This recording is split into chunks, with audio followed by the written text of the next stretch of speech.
It is the unfortunate truth that so many people are going to be not necessarily victims, but casualties because of what I call the now, which is the novel, ostentatious war that is going on. It's a psychological warfare and it's a spiritual warfare that is happening, and so many people are going to be doomed because they're just going to be casualties. They're liabilities unto themselves, unfortunately.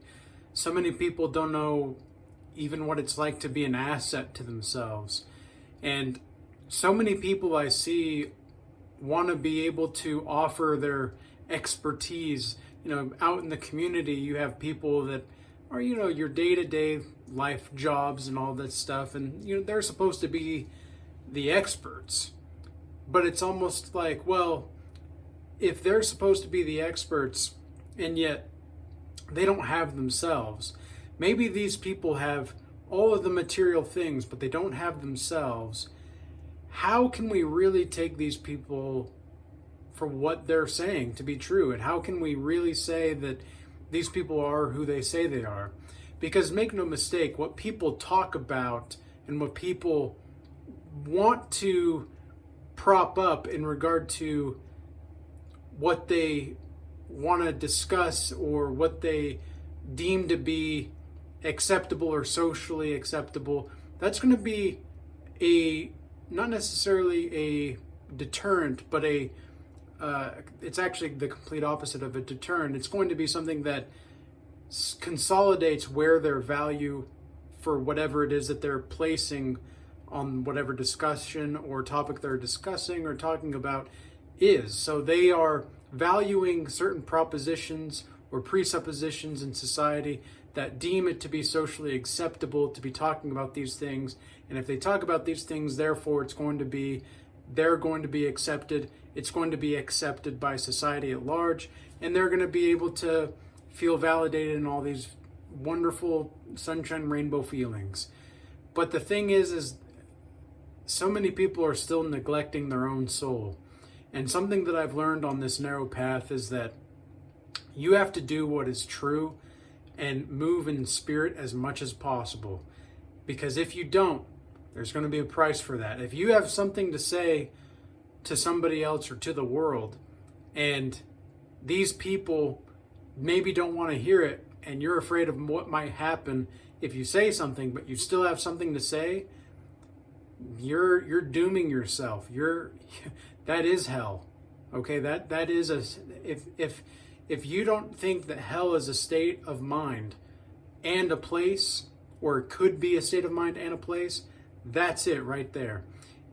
At least one of the circles of hell, so to speak. I think Dante's Inferno outlines this really well, and we did talk about this in the 7 Deadly Sins classes and courses that we did for the Regal Change Academy a couple months ago. And the levels of hell go deeper, and the deeper that you go into hell, the more difficult it is to commit the sins and the types of sins, but the worse the punishment. So the deeper you go into your own transgressions and iniquities, it's going to be harder to do certain things, but also it's going to be worse of a punishment by God to do so. Well, now why does God punish you? Well, it's not necessarily that he's saying he's going to punish you. You're just making the choice of where to go, because this is what many people don't want to accept about this life. And this is one of the reasons why meditation and psychedelics have taught me a great deal about why most people are doomed. Meditation taught me that not only, it took me 30 days of meditation, and I've been doing meditation every day for nearly 6 years now.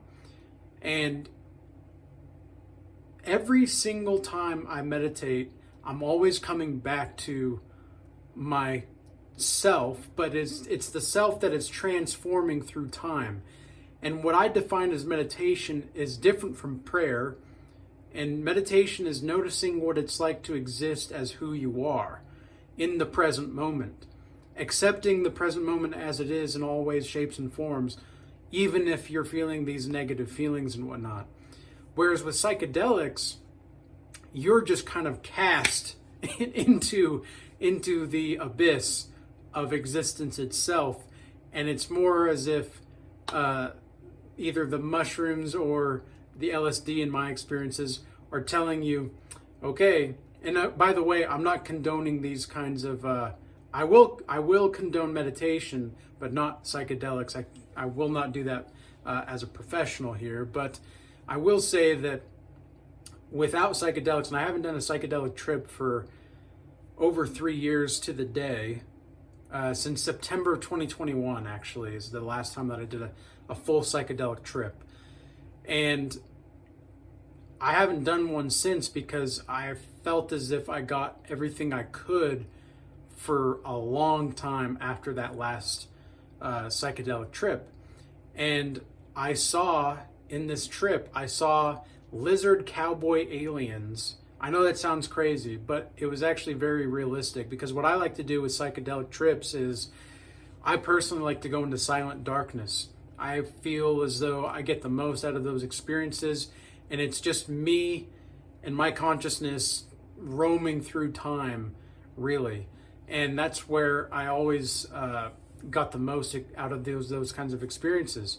Whenever I was with other people, which was only about half the time that I did psychedelic trips, but I did do probably about 36 or so psychedelic trips, maybe more, from the span of when I was 21 to 24, 25, 24. Yeah, 24. So it was a very, there was a lot in those time periods. It was nearly once a month, sometimes more than that.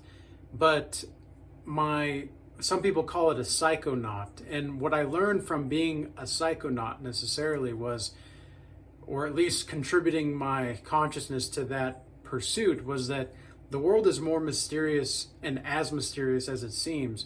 But we ought to take a look at what people really are and who people really are. And people don't necessarily want to delve into this kind of stuff. And I'm not talking about psychedelics specifically, but I'm talking about just the realm of consciousness and understanding, well, what exactly is this mind? What exactly is this spirit? Because obviously it was never sufficient for me, and I was never satiated in my soul to purely think that God wasn't real. It never felt true for me. And yet I fought it with resistance and resistance and resistance. And I realized in retrospect that that was a conditioning effect based off of society and immediately in my own family, because my immediate family was atheist. And I have memories of my dad slamming the door on missionaries and such. You know, my dad was very not fond of religion, and I'm not fond of religion either. I don't necessarily think that it's the worst thing in the world, but it is among the worst. Even though I follow Christ, I think we need less religion. We need more spirit and truth. And if a lot of people will take what I have to say out of context in certain places, and they won't do a lot of due diligence into my work. But I am grateful for the people that do due diligence in my work and see that this is a lot of nuance here that I'm talking about, and it's a very particular perspective. We're not just talking about anything here. Okay, we're talking about revolutionizing psychology and spirituality so that we can better grow closer to God and fill that God-shaped hole that we have in society that I saw from years ago. And that's one thing that I learned from society at large, was that this is, whatever society's doing, usually it's wrong. Like the fantasy football, the Kim Kardashian obsessions that women have, like you know, wanting to look like a fake Botox-filled woman that just, ugh. And then the men are just so consumed with greed or competition that it's just, there's this never-ending loop of nothingness and meaninglessness. And one thing that I learned from Carl Jung, who is a psychoanalyst, and I know I am very careful when I'm studying Carl Jung. I definitely think that he's a misunderstood person. He talks about the scientific. He doesn't necessarily reduce Christianity or following Christ down to an archetype necessarily, like people think he does. The thing about Carl Jung is you will read Carl Jung and your thought algorithms will be reoriented and restructured as you're reading it. And not only is he giving you a perspective that you've never seen before, he's giving you answers to the perspective and the questions that you have about said perspective that you've never seen before. And so it's a very complex thing to discuss and to talk about. But this is another reason why society, most people are just doomed because they don't want to, they're going to hell. Most people are just going to hell. Most people are doomed and going to hell because they don't know what exactly it means to really delve into their own minds and souls and spirits and consciousness. And what I learned with meditation was that you can have the sober clarity in the moment all the time if you choose to meditate and just notice the operations of being itself as you're moving in the world. It doesn't have to be just when you're sitting down and you're meditating and you're watching the breath. Like, a lot of people don't even know what meditation is, and this is one of the reasons why we're doing a Seek retreat in less than 2 weeks on February 8th for the Regal Change Academy. And you don't necessarily have to be in the Regal Change Academy to participate, but if you do want to participate and are in the Regal Change Academy, you're going to get a 50% off discount for the retreat. It's going to be 1 day, all day, and there's going to be guided meditations throughout the day for beginners, amateurs, and experts. This is going to be for all levels of people that have done meditation. And it's because I don't think people, I realize that this needs to happen because most people don't even know what that means. Most people don't even know what meditation is. And not only with meditation, it's like most people think meditation is just emptying your thoughts. Let's say the most of the people in the world that never practice meditation ever likely believe that meditation is emptying your thoughts, and that is the complete opposite of what it's actually doing. It's as I said before, it's noticing what you're like to exist in this body, in this vessel that you have. You'll get to points in meditation where you might feel like you're floating, because if you try to pay attention to, let's say you're sitting watching this right now, you can try this at home. Let's say you're sitting right here and maybe you're on the couch or something. If you close your eyes for 5 or 10 minutes, you don't have to do this right now, but if you close your eyes for 5 or 10 minutes and really try to pinpoint where in your consciousness, where your body begins and the couch begins, and where your body ends and the couch ends, try to feel as though you can feel where that line really is. Can you find that line? That's an exercise meditation technique that you can try on your own, but people don't want to look at this kind of stuff because it challenges and threatens their ways of life. Again, this is why most people are doomed. They're choosing to go to hell. They're choosing to go to hellishness because they don't understand what exactly life is all about. And I'm not saying that psychedelics is going to get you closer to God, but I'm not saying that it didn't help me get closer to God. In fact, if it weren't for psychedelics, I wouldn't have even known that there was something here to even pay attention to necessarily. Now, meditation, I would have definitely gotten more with meditation, but it would have taken me probably another 5 or 10 years of meditation to get what I got from an afternoon on a psychedelic trip. So the kind of experiences that you have on psychedelics, especially if you've never done psychedelics, this is going to be a lot of nonsense to you. But if you've done psychedelics, I guarantee you, like, if in the comments, just put the acronym or whatever if you've done psychedelics, put a comment on what type you've tried and maybe what your experience was briefly as well, because I'd love to see and I'd love to hear about that. And if you've never tried psychedelics, that's fine as well. Maybe put why you haven't tried psychedelics in the comments. I do know that there's some people in the Regal Change Academy, for example, that understand the proclivity that people have towards psychedelic experiences, but also the healing aspect of that. I genuinely believe also that if it weren't for psychedelics, a lot of my complex PTSD, my complex post-traumatic stress disorder, I would say, I was never really officially diagnosed with that, but for those of you that may not know the acronym, that's what it stands for. If it weren't for psychedelics, I don't know if I would have been able to heal the way that I was able to without psychedelics. And again, I go into silent darkness. I like to pay attention to the moment, and I like to be completely with myself, because you're going to be launched into the center of the universe one way or another on psychedelics. And it's a really profound thing. It's really something that you can't describe to somebody that's never done psychedelics. I don't even try to explain it to people that have never done psychedelics, because I just don't think it would do it justice, because it's almost as if your spirit, and everybody that has done it will completely understand what I'm saying.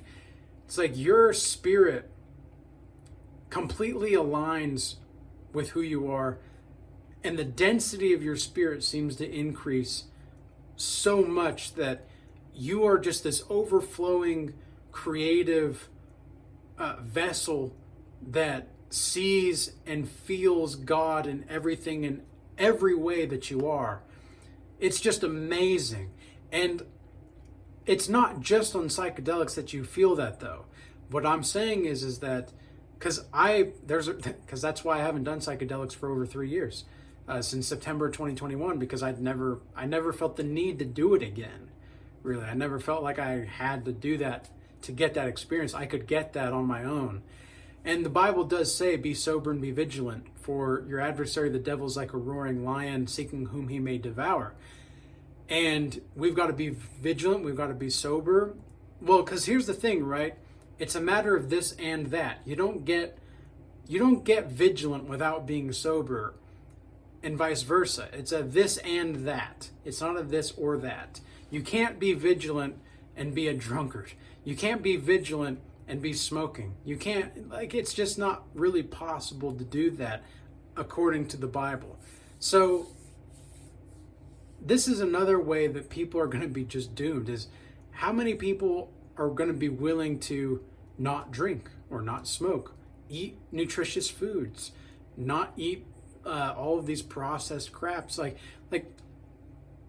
I don't really know too much. I haven't personally eaten out since June of last year. I haven't gone out, not even to the coffee shop or whatever. I haven't drank caffeine in 4 or 5 months, since like September of last year. So I guess it's almost 5 months now. And I just feel so much more clear. I feel grounded. And it's funny how every time you kind of let go of these things that are stimulants of some kind or whatever, here come the spiritual attacks. Watch what happens when you choose to eat a really nutritious lifestyle and have it, you have a nutritious lifestyle eating nutritious foods. You don't eat a nutritious lifestyle. I guess you could, but you guys get what I'm saying here. Watch what happens when you do that, because I guarantee you, if you've been eating processed foods and whatnot, the devil is going to come back full force. A lot of people think, I don't have any addictions or anything like that. Meanwhile, these people are addicted to sugar. Holy moly, sugar. And I know what it's like, because I was addicted to sugar. I was addicted to sugar a long time ago when I was a loser. And I'm not saying that these people are losers. I'm just speaking for myself here. I was a fat loser that didn't have any ambition, that didn't want to do anything with his life. and really just wanted to play video games and not work because I didn't feel like there was any meaning in life. I was very nihilistic. And a lot of that stemmed from insecurities, but I was able to heal those through faith in Jesus Christ. And that's exactly where I'm going with this. All to say, all these different things that are going on, even though I really wanted to touch on psychedelics and meditation in this video, it's that people are doomed because they don't have faith in Christ. A lot of people think that God is a what rather than a who. It's like, you can actually relate to God. Did you know that? You can actually have a relationship with God. You might not be able to completely relate to him because obviously he's an omniscient, omnipotent being, but hello, like you can have a relationship to God. That's amazing. That's super cool. And that makes God a who just as much as anything, and just as much as just as much as anything else, and just as much as something else. That's what he is. And it's through faith in him that you're going to be saved, that you're able to be seeing where you need to repent and make these proper decisions. I don't necessarily regret my psychedelic experiences at all. In fact, I sometimes even wonder if it is unbiblical to partake in psychedelics. I don't feel the need to personally, but if you take them for the right reasons, in the right place, the right time, and you're actually a spiritual seeker, because what does God say? Seek first the kingdom of God and everything else will be added unto you. If you seek the kingdom of God and the tool, and because if God placed these kinds of spiritual tools, so to speak, on the earth for us,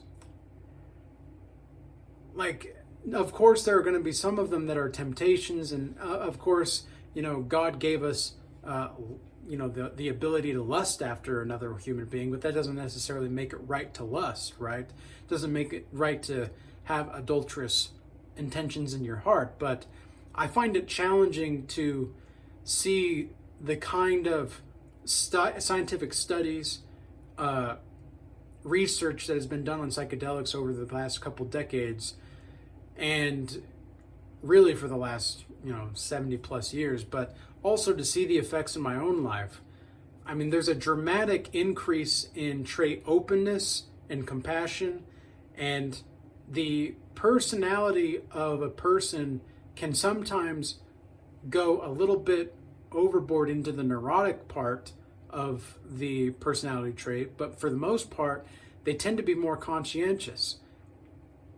How can you explain, how does a mushroom do that exactly? Like, isn't that a curious thing? Isn't it that we should probably study these things?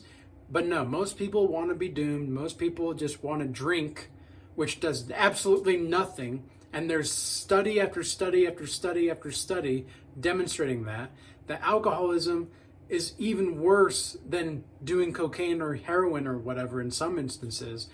And it's like, here's this mushroom that could possibly change the world for better, and yet, oh, that's bad. Oh, but drinking and, the amount of violence that goes up after you drink, because violence doesn't increase with psychedelic substances, nor does it increase with marijuana. So it's like,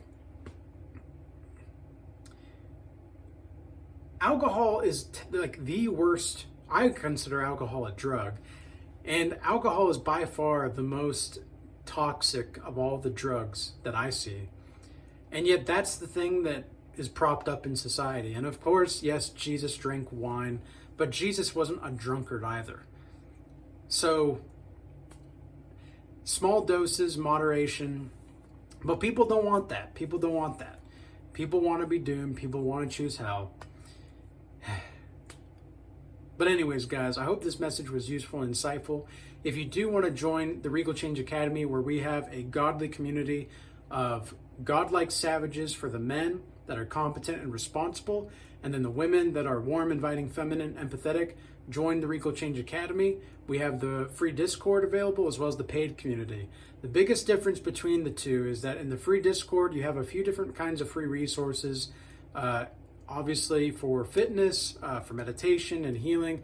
But then in the paid community, we have a hands-on class series where we meet for the classes every week.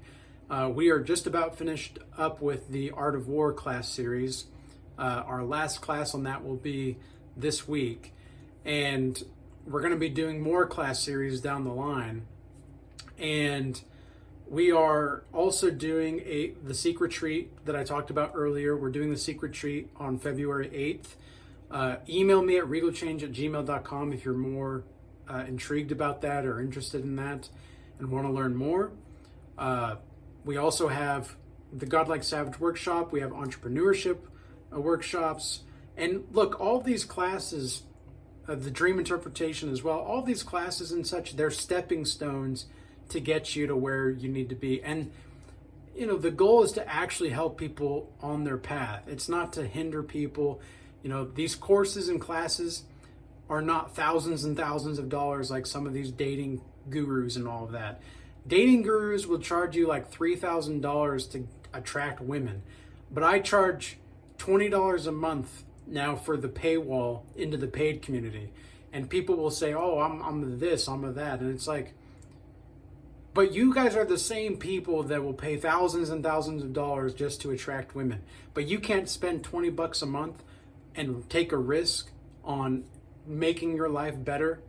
And not only that do we have just the classes, we also have 2 weekly Bible study calls, as well as a Regal assembly call where we talk about a variety of different topics and subjects.